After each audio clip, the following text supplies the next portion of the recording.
The room was buzzing with tension even before John Kennedy walked in.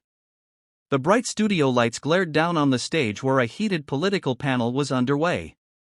At the center sat Congressman Adam Schiff, his sharp eyes scanning the audience like a hawk. The atmosphere was electric, but under that charged silence, there was an undercurrent of hostility that no one could ignore. And then, the moment John Kennedy entered the room, everything seemed to shift. Schiff's face tightened instantly. He didn't like being challenged. He didn't like anyone cutting through his polished speeches with the kind of raw, unapologetic truth John Kennedy was known for. John, with his calm southern drawl and a habit of disarming critics with wit sharper than a blade, had a way of turning the tide in any room. Schiff knew it, and he couldn't risk losing control of the audience. So, in a voice dripping with authority, Schiff turned to security and barked, "Remove him. Now." The command landed like a slap in the room. Gasps rippled through the audience. Kennedy's wife, seated quietly in the front row, clutched her hands together tightly, her eyes wide.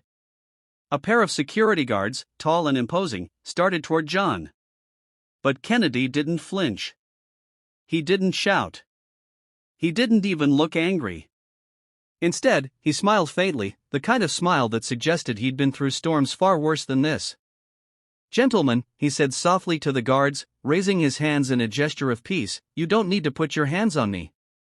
I'll walk on my own." The audience expected him to leave quietly, humiliated and silenced.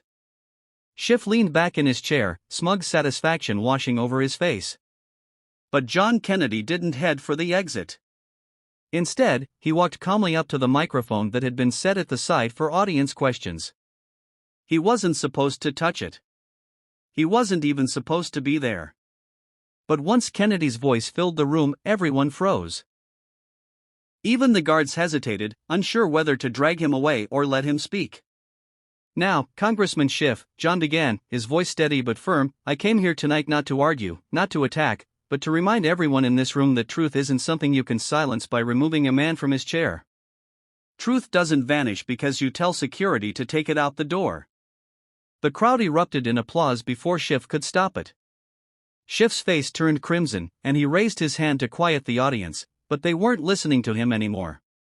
Their eyes were fixed on Kennedy. John continued, pacing slowly, his voice weaving between humor and heartache.